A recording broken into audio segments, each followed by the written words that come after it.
আসসালামু আলাইকুম। Flutter apps development কোর্সের অষ্টম ব্যাচের আজকের চতুর্থ লেসনে আপনাদের টপিক হলো বেসিক ডার্ট প্রোগ্রামিং ল্যাঙ্গুয়েজ। আপনাদের সাথে আমি আছি আব্দুল্লাহ আল নোমান এবং আজকের আমাদের টপিক হলো অপারেটর। সো ডার্টে আসলে আমাদের অনেকগুলো অপারেটর আছে, তো আমরা ম্যাক্সিমাম সময় যে অপারেটরগুলো ব্যবহার করি বা যেগুলো খুব কমন অপারেটর সেগুলো আমরা দেখব। আমরা এখানে যতগুলো অপারেটর লিস্ট করেছি এর বাইরেও আরও কিছু অপারেটর আছে যেগুলো আসলে আমরা খুব কম ব্যবহার করি।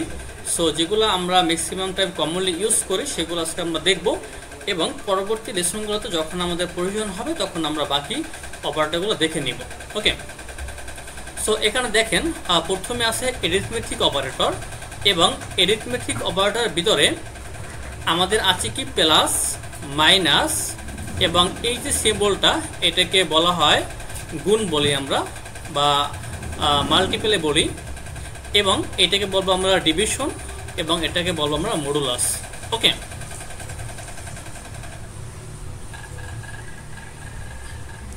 আচ্ছা, এরপরে যে অপারেটর আছে এটাকে বলি আমরা রিলেশনাল অপারেটর। এখানে আপনারা দেখতে পাচ্ছেন যে আছে greater than, less than, greater than and equal, less than and equal. এরপর এই সিম্বলটা এটাকে আমরা বলবো ইকুয়াল এবং এটাকে আমরা বলবো নট ইকুয়াল। ওকে, সো প্রত্যেকটা অপারেটর আমরা দেখবো কোডিং ইনশাল্লাহ। এরপরে যে অপারেটরগুলো আছে এটাকে আমরা বলবো লজিক্যাল অপারেটর। এখানে আছে অ্যান্ড অপারেটর, এরপর আছে অর অপারেটর এবং এরপর আছে not operator. Okay, so and or not. এরপরে আমাদের আছে ইনক্রিমেন্ট এবং ডিক্রিমেন্ট অপারেটর। সো এখানে আপনারা দেখতে পাচ্ছেন যে দুইটা প্লাস আছে এবং দুইটা মাইনাস আছে। এই যে প্রথম যে দুইটা প্লাস এটাকে আমরা বলবো ইনক্রিমেন্ট অপারেটর এবং এরপরে দেখতে পাচ্ছেন যে দুইটা মাইনাস সিম্বল আছে এটাকে আমরা বলবো ডিক্রিমেন্ট অপারেটর। ওকে,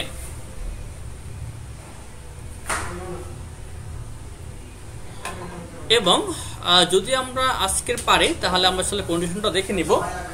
সো কন্ডিশনের ভিতরে থাকবে ইফ, এলস ইফ এবং এলস, এই তিনটে থাকবে কন্ডিশনের ভিতরে।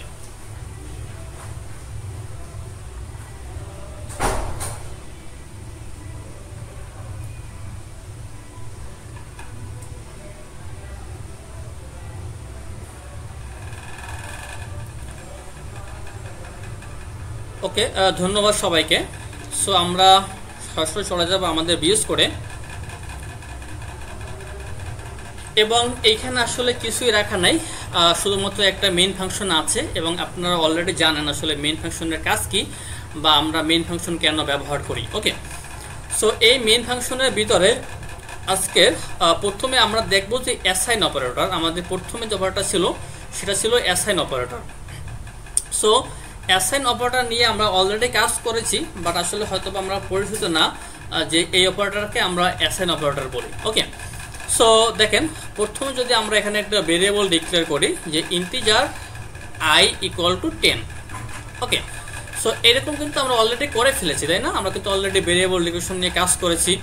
তো এইখানে দেখেন এই যে সিম্বলটা শুধুমাত্র একটা সমান, সো এইটাকে আমরা বলবো কি অ্যাসাইন অপারেটর। এটা কিন্তু সমান সমান না। ওকে, আমরা যেটা আসলে নর্মালি বলে থাকি ম্যাথ করার ক্ষেত্রে এটাকে আমরা সমান বলে থাকি, বাট প্রোগ্রামিং এর ভাষায় এটাকে আমরা বলবো কি অ্যাসাইন অপারেটর। ওকে, অ্যাসাইন অপারেটর মানে কি যে আমরা একটা ভেরিয়েবলের ভিতরে একটা ভ্যালুকে অ্যাসাইন করতেছি। ওকে, এরপরে আমরা দেখব কি আমাদের প্লাস অপারেটর বা এডিশন অপারেটর। ওকে, তো এখানে প্রথমে আমরা চাইলে দুইটা ভেরিয়েবল নিতে পারি। একটা হলো যে ইন্টিজার নাম্বার 1 ইকুয়াল টু 100। এরপরে আমরা চাইলে ইউজ করতে পারি যে ইন্টিজার নাম্বার 2 ইকুয়াল টু 200 এবং এই দুইটাকে যোগ করে আমরা আরেকটা ভেরিয়েবলের ভিতরে স্টোর করতে পারি এবং সেই ভেরিয়েবলটা হবে ইন্টিজার টাইপের এবং এই ভেরিয়েবলের নাম দিচ্ছি আমরা কি রেজাল্ট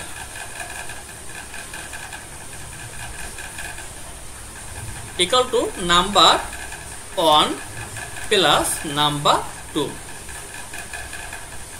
ওকে, এবং দেখেন এইখানে যে আমরা প্লাসটা ইউজ করেছি এটাকে আমরা বলবো কি এডিশন অপারেটর। ওকে, এবং এইটা হলো এরিথমেটিক অপারেটরের ভিতরে অন্তর্ভুক্ত।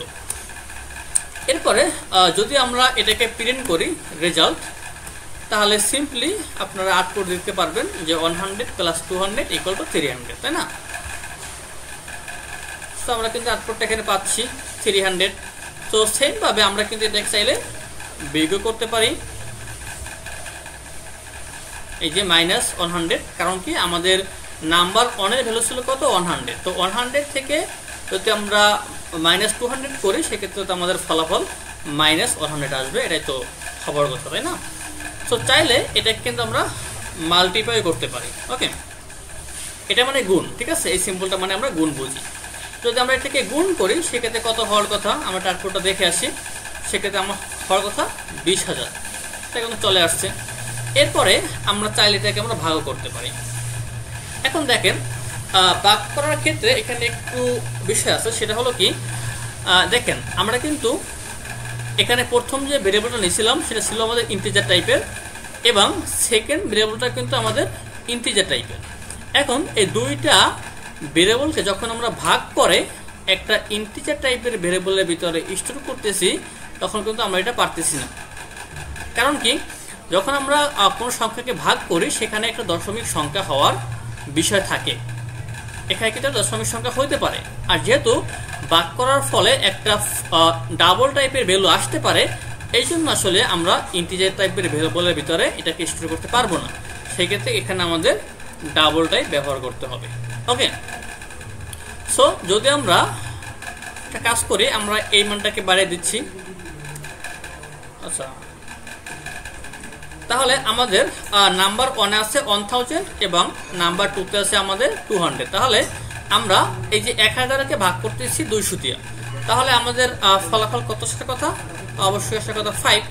সো আমরা দেখে আসি যে আমাদের ফলাফল ঠিক আসতেছে কিনা। দেখেন এই যে আমাদের 5 চলে আসছে, এবং এই 5 এর পরে কিন্তু একটা বাই ডিফল্ট 0 চলে আসছে, যেহেতু আমরা ভাগ করতেছি। আর যেহেতু এইটা আমাদের ডাবল টাইপের একটা ভেরিয়েবল, এই জন্য আমরা এখানে 5.0 পাচ্ছি।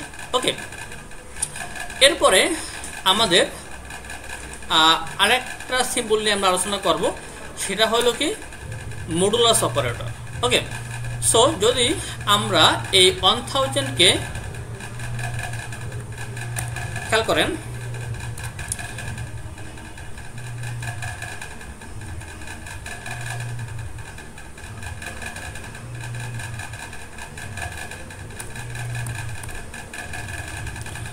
এখানে একটু খেয়াল করেন যে নাম্বার 1 মডুলাস নাম্বার 2, এবং এই যে মডুলাস এটার কাজ হলো কি ভাগশেষ বের করা। এটা কিন্তু ভাগফল না, এটা হলো কি ভাগশেষ বের করবে। আমরা কিন্তু পরে আসছি যে ভাগ করার পরে যদি একটা আমাদের সংখ্যা অবশিষ্ট থাকে সেটাকে আমরা বলি কি ভাগশেষ। তো এইটার কাজ হলো কি এই দুইটা, এই যে নাম্বার 1কে নাম্বার 2 দিয়ে ভাগ করার পরে যদি কোনো ভাগশেষ থাকে সেই ভাগশেষটা হলো আমাদের এখানে রেজাল্টের ভিতরে চলে আসবে। ওকে, সো যদি আমরা এখন এটাকে রান করি সেক্ষেত্রে খেয়াল করেন যে আমাদের কিন্তু ভাগশেষ 0। তার মানে কি যে আমরা যদি 1000কে 200 দিয়ে ভাগ করি তাহলে আমাদের ভাগফল কত আসে 5, সেক্ষেত্রে কিন্তু আমাদের কোনো ভাগশেষ থাকে না। ওকে, বাট যদি আমরা এখানে 1100 ইউজ করি তখন দেখেন যে আমাদের ভাগশেষ কত থাকে, সেক্ষেত্রে কিন্তু আমাদের ভাগশেষ কত আসছে 100 আসছে। কারণ কি আমরা এই যে 1100কে ভাগ করছি 200 দিয়ে, এবং যেহেতু আমাদের 1000-এর ভিতরে যায় 5 বার এবং অবশিষ্ট থাকে আমাদের কত 100, সেটা কিন্তু আমাদের এখানে ভাগশেষ হিসেবে চলে আসছে। ওকে, তাহলে আমরা এটুকু বুঝতে পারছি যে এই সিম্বলটা কাজ হলো কি ভাগশেষ বের করা। ওকে,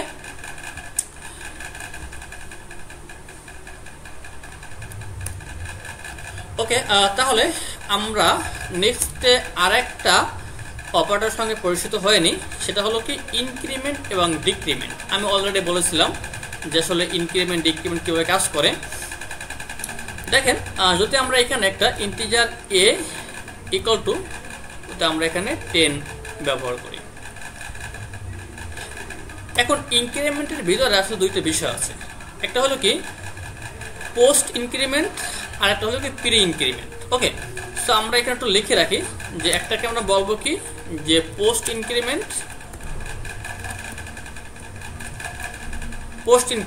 তো পোস্ট ইনক্রিমেন্টটা কখন বলা হয়, যদি আমাদের ভেরিয়েবলের পরে ইনক্রিমেন্ট সিম্বল থাকে তখন আমরা এটাকে বলবো পোস্ট ইনক্রিমেন্ট। তো যদি আমরা এটাকে প্রিন্ট করি এইভাবে যে প্রিন্ট এ প্লাস প্লাস,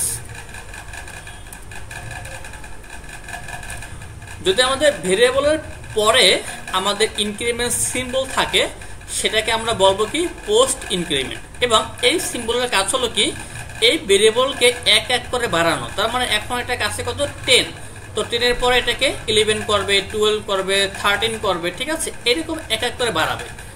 এবং এই যে এক এক করে বাড়াচ্ছে এইটারই মূলত এই যে আমাদের ইনক্রিমেন্টের কাজ। এবং যেহেতু আমাদের ভেরিয়েবলের পরে আছে এই ইনক্রিমেন্ট সিম্বলটা, এই জন্য আমরা এটাকে বলবো কি পোস্ট ইনক্রিমেন্ট। তবে এখানে একটা বিষয় খেয়াল করবেন,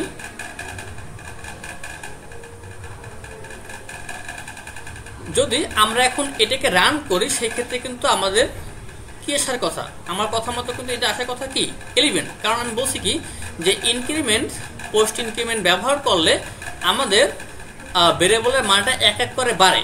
আর যেহেতু আমাদের এক এক করে বাড়ে সেহেতু আমাদের কিন্তু এখানে আউটপুটে 11 আসার কথা। বাট যদি আমরা এখানে রান করি সেক্ষেত্রে দেখে আমরা কি পাচ্ছি, আমরা পাচ্ছি এখানে 10। এটার কারণ কি, এটার কারণ হলো যে যখন আমরা এখানে প্রিন্ট ব্যবহার করছি তখন প্রথমে আমাদের এই যে এর মানটা প্রিন্ট হয়ে গেছে, এর মানটা প্রিন্ট হওয়ার পরে এরপরে হইলো আমার 1 বাড়ছে। আবারও খেয়াল করেন যে আমাদের এখন এই এর ভেরিয়েবলের মান কত আছে 10 আছে। এবং যেহেতু আমরা এখানে পোস্ট ইনক্রিমেন্ট ইউজ করছি তো এবং এখানে কিন্তু আমরা একটা প্রিন্ট ফাংশন ব্যবহার করছি প্রিন্ট করার জন্য। সো প্রথমে যখন আমরা প্রিন্ট করছি তখন আমাদের এই এর মানটা প্রিন্ট হয়ে গেছে, তখন আমাদের এর মানটা কত ছিল 10 ছিল, তাহলে আমাদের 10 প্রিন্ট হয়ে গেছে। এবং প্রিন্ট হওয়ার পরে আমাদের 1 বাড়ছে, বাট সেই একটা কিন্তু আমরা এখন দেখতে পাচ্ছি না। ওকে, সেই একটা কিন্তু বাড়ছে ঠিকই, বাট এখন সেটা কিন্তু মেমোরিতে এখন 11ই আছে, বাট সেটা কিন্তু আমরা দেখতে পাচ্ছি না। এটা দেখার জন্য যদি আমরা পরে আবারও লিখি যে প্রিন্ট এ, সেই ক্ষেত্রে কিন্তু আমরা এখন মেমোরিতে যে 11টা স্টোর হয়ে আছে সেটা দেখতে পাবো। ওকে, সো যদি আমরা এখন রান করি দেখেন 11 চলে আসছে। ওকে, তো আমি এটাকে আরেকবার রিক্যাপ করতেছি যে আমাদের এর মানটা আছে 10 এবং এখানে আমরা ইনক্রিমেন্ট করছি, বাট ইনক্রিমেন্ট ভ্যালুটা আমরা দেখতে পাচ্ছি না। কারণ কি, ইনক্রিমেন্ট হওয়ার আগেই আমাদের এর মানটা প্রিন্ট হয়ে গেছে এবং প্রিন্ট হওয়ার পরে ইনক্রিমেন্ট হয়েছে। তো প্রিন্ট হওয়ার পরে যখন ইনক্রিমেন্ট হয়েছে তো মেমোরিতে ইনক্রিমেন্টেড ভ্যালুটা আসে স্টোর হয়। এবং যখন আমরা নেক্সটে এই এটাকে আবারও প্রিন্ট করছি তখন আমরা ওই ইনক্রিমেন্টেড ভ্যালুটা এখানে দেখতে পেরেছি। সবাই কি বুঝতে পেরেছেন? জি ভাইয়া। ওকে, তো এইটা গেল আমাদের পোস্ট ইনক্রিমেন্ট। তাহলে আমাদের প্রি ইনক্রিমেন্ট আসলে কোনটা? তো আমাদের এটা থাকুক, কোনো সমস্যা নাই, বা চাইলে এটাকে আমরা এখানে কমেন্ট আউট করতে পারি। আচ্ছা, এরপরে যেহেতু আমাদের অলরেডি ভেরিয়েবল ডিক্লেয়ার করাই আছে যে ইকুয়াল 10, তো যদি আমরা এখানে প্রিন্ট করি যে প্রিন্ট প্লাস প্লাস এ, ওকে, এইটাকে আমরা বলবো কি যে প্রি ইনক্রিমেন্ট। এটাকে আমরা এখানে লিখে দিচ্ছি যে প্রি ইনক্রিমেন্ট। এবং এটাকে আমরা প্রি ইনক্রিমেন্ট কেন বলতেছি, কারণ আমরা এই যে প্রিন্ট করার আগে দেখেন এই ভেরিয়েবলের আগে আমরা এই ইনক্রিমেন্ট সিম্বলটাকে ব্যবহার করছি, এবং যেহেতু আমাদের ভেরিয়েবলের আগে ব্যবহার করছি এই জন্য আমরা এটাকে বলবো কি প্রি ইনক্রিমেন্ট। আর ভেরিয়েবলের পরে ইউজ করলে সেটাকে আমরা বলবো কি পোস্ট ইনক্রিমেন্ট। ওকে, এখন দেখেন যদি আমরা এখানে এটাকে রান করি সেক্ষেত্রে আসলে আমাদের আউটপুটটা কি আসে একটু খেয়াল করেন। আমাদের আউটপুটটা কিন্তু আসছে 11। এখন মজার বিষয়টা এখানে দেখেন যে এইখানে যখন আমরা প্রিন্ট করছি তখন আমরা পাচ্ছিলাম কি 10, বাট এইখানে যখন আমরা প্রি ইনক্রিমেন্ট ব্যবহার করছি তখন আমরা পাচ্ছি কি 11। কারণ কি, কারণ এইখানে যেটা হয়েছে যে প্রথমে 1 বাড়াইছে, প্রথমে আমাদের এই যে ভেরিয়েবলের মানটা ছিল কি 10, 10 এর সাথে প্রি ইনক্রিমেন্ট করে প্রথমে 1 বাড়াইছে, 1 বাড়ানোর পরে এরপরে মূলত প্রিন্টটা হয়েছে।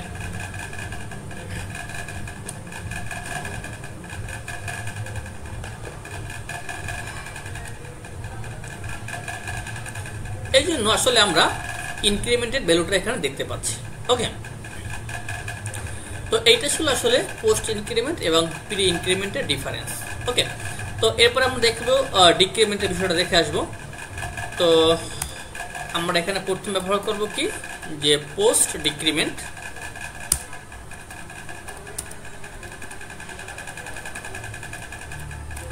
পোস্ট ডিক্রিমেন্ট, এবং যদি এখানে আমরা এটাকে প্রিন্ট করি যে এ মাইনাস মাইনাস। ওকে, জাস্ট সেম কনসেপ্ট, শুধুমাত্র আগে ছিল আমাদের ইনক্রিমেন্ট, এখন হবে আমাদের ডিক্রিমেন্ট মাইনাস মাইনাস দিয়ে। ওকে, এরপরে যদি আমরা এটাকে আবারও পরে প্রিন্ট করি, তো সেম কনসেপ্ট, প্রথমে আমাদের প্রিন্ট হবে কি 10, কারণ এখন আমাদের কি ডিক্রিমেন্ট হয় নাই। এবার পরে যখন আমরা এটাকে আবারও প্রিন্ট করব তখন আমাদের 9 চলে আসবে। ওকে, তো দেখেন প্রথমে আমরা 10 পাচ্ছিলাম, পরে যখন আবার আমরা এটাকে প্রিন্ট করছি তখন আমরা ডিক্রিমেন্টেড ভ্যালুটা পেয়েছি, তখন আমাদের 9 হয়ে গেছে।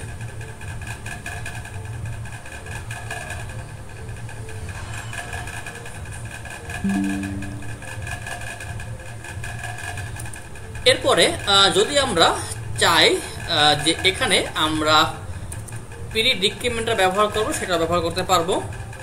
সো আমি এখানে কমেন্টে বলতেছি যে প্রি ডিক্রিমেন্ট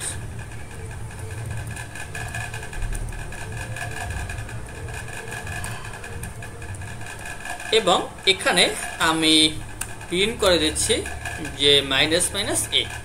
ওকে, এবং এখানে কি হচ্ছে, ওই সেম কনসেপ্ট, প্রথমে আমাদের 1 কমাচ্ছে এবং 1 ডিক্রিমেন্ট করার পরে এরপরে আমাদের এর মানটা প্রিন্ট করে দিচ্ছে। তাহলে আমাদের এর মানটা ছিল প্রথমে 10, এটাকে 9 করতেছে, 9 করে তারপর আমাদের এটাকে প্রিন্ট করতেছে। সেক্ষেত্রে আমরা আউটপুটে আসলে 9 পাবো। ওকে,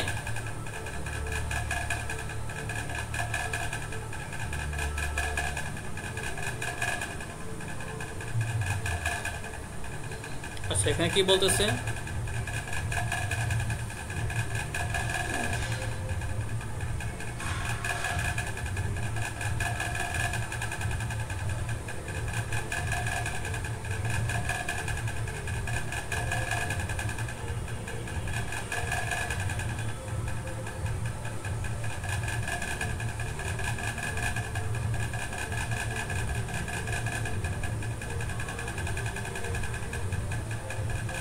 আচ্ছা যাই হোক, এটা একটা কম্পাইলারের প্রবলেম ছিল।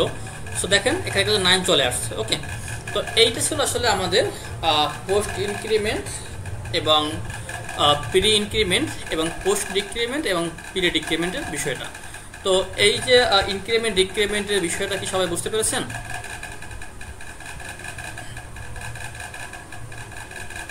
জি স্যার। ওকে, সবাই বুঝতে পারলো। আসলে আমরা তাহলে নেক্সট অপারেটর চলে যাব। আচ্ছা, নেক্সট অপারেটর ছিল কি আমাদের লজিক্যাল অপারেটর।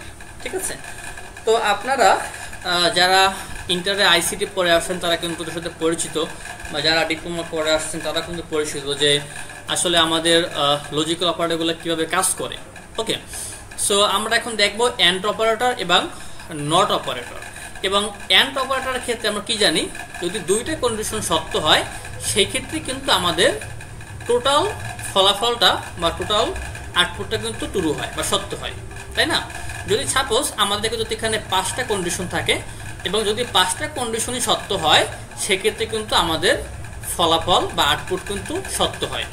যারা আপনারা সার্কিট ডিজাইন করছেন তারা কিন্তু বিষয়টা সম্পর্কে ভালো অবগত আছেন। ঠিক আছে, তো অ্যান্ড অপারেটরের কাজ কি, যে প্রত্যেকটা কন্ডিশন সত্য হলে আউটপুট সত্য হবে। ওকে, সো যদি আমরা এইখানে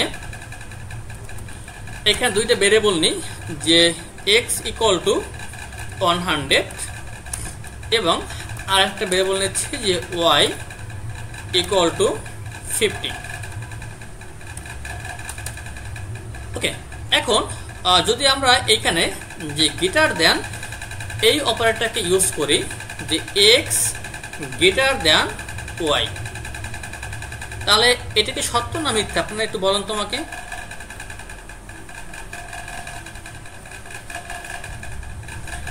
আমি সত্য ভাইয়া। আচ্ছা, সবাই কি একমত? ট্রু রিটার্ন করবে। হ্যাঁ, সবাই কি একমত যে আমাদের এই কন্ডিশনে সত্য? জি ভাইয়া। আচ্ছা হ্যাঁ, কারণ কি, যেখানে আমরা বলছি যে x গ্রেটার দ্যান y, তার মানে y থেকে কিন্তু আমাদের x এর মানটা বড়, তাই না?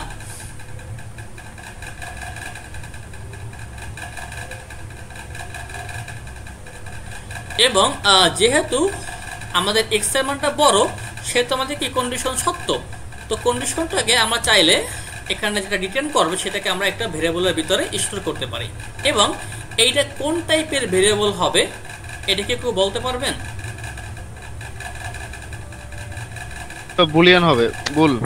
হ্যাঁ, বুলিয়ান হবে, কারণ আমরা কিন্তু প্রথম ক্লাসে বলছিলাম যে বুলিয়ান টাইপ মানে কি ট্রু এবং ফলস। এবং যেহেতু আমাদের এই কন্ডিশনটা হইতে পারে ট্রু অথবা হইতে পারে কি ফলস, এবং যেহেতু এই কন্ডিশনটা আমাদের ট্রু ফলসের ভিতরে আমাদের সীমাবদ্ধ আছে, সেহেতু আমরা এটাকে বুলিয়ান টাইপের ভেরিয়েবলের ভিতরে স্টোর করতে পারবো। ওকে, সো যদি আমরা এখানে বলি যে bool result equal to x greater than y, এরপরে যদি আমরা এটাকে প্রিন্ট করি, আমাদের রেজাল্টটাকে প্রিন্ট করি, সেক্ষেত্রে আমরা আসলে কি দেখতে পাবো একটু দেখে আসি। দেখেন ট্রু চলে আসছে। ওকে, এরপরে যদি আমি এখানে ওয়ার মানটাকে বাড়িয়ে দিই, তখন আমাদের কিন্তু কন্ডিশনটা মিথ্যা হয়ে যাচ্ছে। কারণ কি, এখানে আমরা বলছি যে এক্স বড় আমাদের ওয়ার থেকে, বাট এখানে আমরা দেখতে পাচ্ছি কি যে আসলে এক্স ছোট ওয়ার থেকে। আর যেহেতু এক্স ছোট ওয়ার থেকে, সেহেতু কিন্তু আমরা এখানে আউটপুটটা আমরা ফলস পাবো। এখন যদি এটাকে আমরা একটু ঘুরে দিই, যে এতক্ষণ পর্যন্ত আমরা আসলে ইউজ করছিলাম গ্রেটার দ্যান, এখন যদি আমরা এটাকে লেস দ্যান ইউজ করি। আচ্ছা, তার আগে আমরা আরেকটা বিষয় দেখে আসি যে greater than or equal. Okay, so আমরা এখন কাজ করি, আমরা এটাকে আমাদের এক্স এর মান ছিল কত 100 এবং ওয়ার মান আমরা করে দিচ্ছি কত 100। এখন যদি আমরা এটাকে রান করি, সেক্ষেত্রে দেখেন কি আসে, ফলস আসে। কেন ফলস আসে? আমরা এখানে বলছি যে এক্স বড় ওয়ার থেকে, বাট আমরা এখানে কি দেখতে পাচ্ছি যে দুইটাই সেম। এখানে কিন্তু আমাদের এক্স এর মানটা ওয়ার থেকে বড় না, সেক্ষেত্রে কিন্তু আমাদের ফলস আসার কথা, সেটাই কিন্তু আসছে। বাট যদি আমরা এখানে greater than or equal use করি, সেক্ষেত্রে আমাদের কন্ডিশনটা কি হচ্ছে, যে এখানে আমরা বলতেছি যে এক্স এর মান ওয়ার বড় বা ওয়ার সমান। দেখেন এখানে কি হচ্ছে, যে আমরা এখানে এটা বলতেছি যে এক্স এর মান হয়তো ওয়ার বড় হবে বা ওয়ার সমান হবে, এবং যদি ওয়ার বড় হয় বা ওয়ার সমান হয়, সেক্ষেত্রে আমাদের রেজাল্টটা ট্রু হবে। তার মানে এখানে কন্ডিশন সত্য হচ্ছে। কারণ কি, এখানে বড় না ঠিকই, বাট সমান কিন্তু, তাই না? আর যেহেতু সমান, সেহেতু কিন্তু আমরা এখানে ফলাফলে আমরা ট্রু পাচ্ছি। ওকে, তো আমরা বললাম যে আসলে গ্রেটার দ্যান এবং গ্রেটার দ্যান অ্যান্ড ইকুয়াল কীরকম কাজ করে। এরপরে যদি আমরা আসি লেস দ্যানে, সো এখানে আমি ওই ওয়াইটাকে করে দিচ্ছি আমরা 500 এবং এক্স এর মানটা আছে আমাদের 100। এরপরে যদি এখানে আমরা লেস দ্যান ইউজ করি, সেক্ষেত্রে আমরা কি বলতেছি যে এক্স এর মান ওয়াই থেকে ছোট। তাহলে দেখেন যে হ্যাঁ ঠিকই তো, এক্স এর মান হলো আমাদের ওয়াই থেকে ছোট, কারণ এক্স এ আমাদের মান আছে 100 এবং ওয়াইতে মান আছে আমাদের 500। আর যেহেতু আমাদের এক্স এর মানটা ছোট, সেহেতু কিন্তু আমাদের ফলাফলে ট্রু আসার কথা। তো দেখেন আমাদের কিন্তু ট্রু চলে আসছে। ওকে,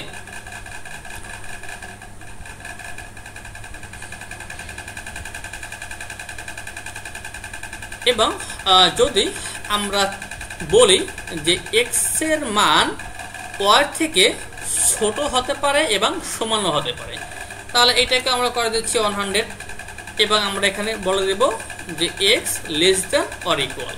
তো আমরা এখানে এটা বলতেছি যে এক্স এর মানটা আমাদের ওয়াই থেকে ছোট হতে পারে বা সমানও হতে পারে। এখন দেখেন যে ওয়াই মানটা ছোট না, বাট সমান। আর যেহেতু সমান, তাহলে কিন্তু আমাদের কন্ডিশনের সাথে মিলে যাচ্ছে। আর যেহেতু আমাদের কন্ডিশনের সাথে মিলে যাচ্ছে, সেহেতু কিন্তু আমরা আউটপুটটা ট্রু পাবো। ওকে, এখন আমরা দেখলাম greater than, less than, greater than or equal, less than or equal. এরপরে আমরা যে বিষয়টা দেখব সেটা হলো কি and operator. Okay, so and operator দেখার জন্য আমাদের এখানে আসলে তিনটে ভেরিয়েবল লাগবে। সো আমরা এখানে নিতে পারি কি এক্স ওয়াই জেড, এবং আরেকটা হতে পারে কি এম, যে ইন্টিজার এম ইকুয়াল টু 40 বা m ইকুয়াল টু 50 করে দিচ্ছি এবং আমি y ইকুয়াল টু 500 করে দিচ্ছি এবং y ইকুয়াল টু আমি 200 করে দিচ্ছি। ওকে, সো আমরা এখন এইভাবে চেক করব যে এর m এর মানটা x এর থেকেও বড় কিনা এবং m এর মানটা y এর থেকেও বড় কিনা। এবং যেহেতু এখানে আমাদের দুইটা কন্ডিশন নিয়ে কাজ করতে হবে, সেহেতু আমাদের এখানে এন্ড অপারেটরটাকে ব্যবহার করতে হবে। ওকে, তো আমরা এখানে এরকম চেক করতে পারি যে y এর মানটা আমার x এর থেকেও বড় কিনা এবং আমাদের m এর মানটা আমাদের y এর থেকেও বড় কিনা। দেখেন এখন কিন্তু কন্ডিশন চলে আসছে। আমরা প্রথমে চেক করতেছি কি যে m এর মানটা x এর থেকে বড় কিনা। যদি m এর মানটা x এর থেকে বড় হয় এবং m এর মানটা y এর থেকেও বড় হয়, তো দুইটা কন্ডিশনই সত্য হয়, সেই ক্ষেত্রে আমাদের আউটপুটটা সত্য হবে। আর যদি যে কোনো একটা কন্ডিশন মিথ্যা হয়, তাহলে আমাদের আউটপুটটা মিথ্যা হয়ে যাবে। সো আমরা চাইলে এখন আউটপুটটা দেখতে পারি। আমরা বলতে পারি যে রেজাল্ট, এবং যদি আমরা এখন এইখানে প্রিন্ট করি যে রেজাল্ট, সেক্ষেত্রে একটু খেয়াল করেন যে আমরা আউটপুটটা কি পাচ্ছি। ট্রু পাচ্ছি। এবং ট্রু কেন পাচ্ছি? আমাদের দুইটা কন্ডিশনই সত্য। তার মানে আমরা এখন দেখতে পাচ্ছি যে আমাদের m এর মানটা x এর থেকেও বড় আছে এবং m এর মানটা আমার y এর থেকেও বড় আছে। এবং যেহেতু দুইটা কন্ডিশন সত্য, এই জন্য আমরা আসলে আউটপুটটা এখানে সত্য পাচ্ছি। বাট যদি আমরা এখন যে কোনো একটা কন্ডিশন মিথ্যা করে দিই, যদি আমরা এখানে y এর মানটা আমরা করে দিই সাপোজ 1500, তখন কি হয় দেখেন যে এখানে আমরা বলতেছি যে m এর মানটা x এর থেকে বড়। হ্যাঁ, এটা সত্য যে m এর মানটা আমার x এর থেকে বড় আছে, বাট m এর মানটা কিন্তু y এর থেকে বড় নাই। দেখেন, তাহলে আমাদের এই কন্ডিশনটা সত্য এবং এই কন্ডিশনটা মিথ্যা। এবং যেহেতু একটা কন্ডিশন মিথ্যা, সেহেতু আমরা ফলাফল পাচ্ছি কি ফলস। কারণ আমাদের কন্ডিশন ছিল কি যে দুইটাই আমাদের সত্য হতে হবে, যে কোনো একটা মিথ্যা হলে কিন্তু আমাদের এটা মিথ্যা হয়ে যাবে। এবং যদি আপনাদের দেখেন 10টা কন্ডিশন থাকে এবং 10টার ভিতরে একটা কোনোভাবে মিথ্যা হয়ে যায়, তাহলে আপনাদের টোটাল ফলাফলটা কিন্তু মিথ্যা হয়ে যাবে। ওকে, এবং যদি এখন এইখানে আমরা করে দিই যে 1000, তার মানে দেখেন যে আমাদের এখন কিন্তু m এর মানটা x এর থেকেও কিন্তু বড় না এবং y এর থেকেও বড় না। তার মানে কি দুইটা কন্ডিশন মিথ্যা। আর যেহেতু দুইটা কন্ডিশন মিথ্যা, তো অবশ্যই তো আমাদের ফলাফল মিথ্যা হবে। এটা তো আমরা আসলে বুঝতে পারতেছি। ওকে, তাহলে আসলে এন্ড অপারেটরটা এরকমের কাজ করে। এখন এন্ডের সাথে আসলে আমাদের পরের একটা ডিফারেন্স আছে, সেটা হলো কি যে এন্ডটা হলো সবগুলো কন্ডিশন সত্য হইলে তখন আমাদের টোটাল ফলাফলটা সত্য হবে। আর পরের ক্ষেত্রে কি হবে, যে কোনো একটা কন্ডিশন সত্য হইলে আমাদের ফলাফলটা সত্য হয়ে যাবে। তার মানে যদি আপনার এখানে 10টা কন্ডিশন থাকে এবং যে কোনো একটা কন্ডিশন সত্য হয়, তাহলে কিন্তু আপনার টোটাল ফলাফলটা সত্য হয়ে যাবে। ওকে, এখন যদি আমি এটাকে আবারও 100 করে দিচ্ছি, এখন একটু খেয়াল করেন যে এখানে m, দেখেন m এর মানটা আমাদের x থেকে কিন্তু কি বড়, বাট m এর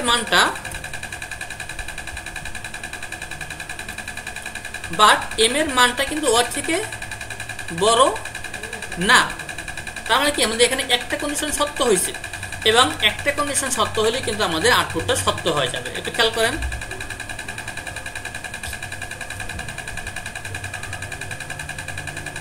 দেখেন তাহলে কিন্তু আমাদের যেহেতু আমাদের একটা কন্ডিশন সত্য, সেটা কিন্তু আমাদের আউটপুটটা সত্য। বাট যদি আমাদের দুইটা কন্ডিশনই মিথ্যা হইতো, যদি আমাদের একটা কন্ডিশনে সত্য না হইতো, শুধুমাত্র তখনই আমাদের এই ওরের ফলাফলটা মিথ্যা হইতো। আমি আরেকবার বলে দিচ্ছি, যদি আমাদের সবগুলা কন্ডিশন মিথ্যা হয়, শুধুমাত্র তখনই আমাদের ওরের ফলাফলটা মিথ্যা হবে। আর যদি যে কোনো একটা কন্ডিশন সত্য হয়, তখনই আমাদের ফলাফলটা সত্য হবে। ওকে, সো যদি আমাদের এখানে m এর মানটা এখন দেখেন যে আমাদের এম এর মানটা এক্স এর থেকেও কি আমাদের ছোট এবং ওয়ার থেকেও ছোট, তার মানে দুইটা কন্ডিশনে কি মিথ্যা। এবং যেহেতু দুইটা কন্ডিশনে মিথ্যা, একটা কন্ডিশনে সত্য না, সেহেতু আমাদের ফলাফলটা কি আসবে, মিথ্যা আসবে। ওকে, তার এই ছিল আসলে অ্যান্ড এবং অরের মূল ডিফারেন্স। সবাই কি বুঝতে পেরেছি?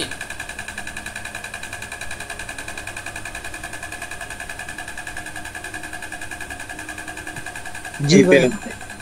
যদি কারো কোনো কনফিউশন থাকে আমাকে অবশ্যই প্রশ্ন করে আপনারা এটা ক্লিয়ার হয়ে যান, কারণ এটা কিন্তু আমাদের কন্ডিশনে গেলে ম্যাক্সিমাম টাইম ইউজ করতে হবে, ঠিক আছে? সো যদি কারো কোনো কনফিউশন থাকে সেটা তখন কিন্তু পরে আপনাদের বুঝতে সমস্যা হবে। আচ্ছা, যদি কারো কোনো প্রশ্ন না থাকে তাহলে আমি চলে যাচ্ছি আমাদের নেক্সট অপারেটরে। এবং এইটা হলো কি, যে নট অপারেটর, ঠিক আছে? এটা খুবই একটা সিম্পল অপারেটর, নট অপারেটর। এটা জাস্ট কি করবে,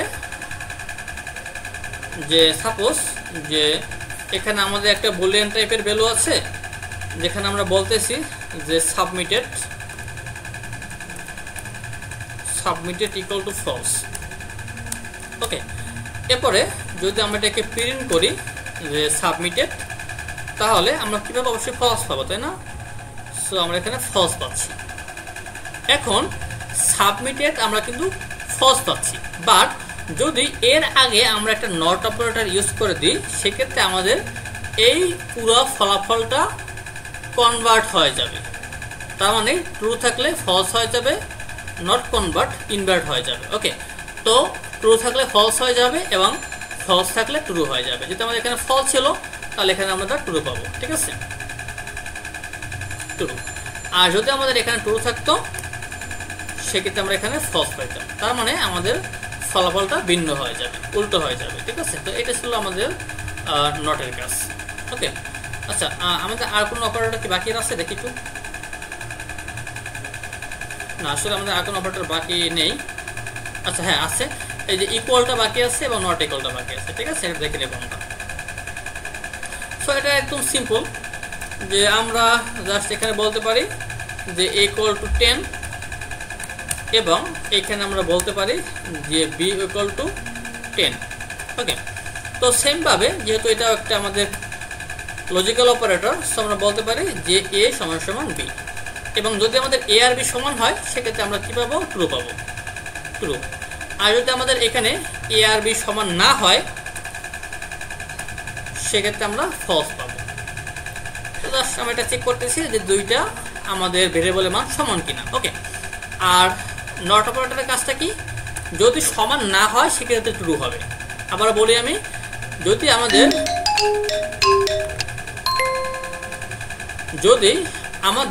দুইটা ভেরিয়েবলের ভ্যালু সমান না হয় সেই ক্ষেত্রে আমরা শুধুমাত্র আমরা কি পাবো, ট্রু পাবো। তো দেখেন এখানে এর মান আছে আমাদের 20 আর বি এর মান আছে আমাদের 10, এবং যেহেতু দুইটা কন্ডিশন সত্য না, দুইটা আমাদের ভ্যালু সেম না, সেহেতু কিন্তু আমরা এখানে ট্রু পাবো।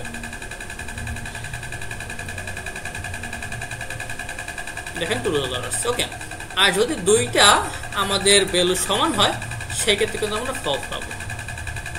ওকে, তাহলে ওই যে অ্যান্ড ইকুয়াল এবং নট ইকুয়াল, এটা আসলে কাজটা হলো কি ডিফারেন্ট, ভিন্ন। ওকে, তার এই ছিল আসলে আমাদের টোটাল অপারেটরের কাজ। তো অপারেটর নিয়ে কার কোনো প্রশ্ন আছে?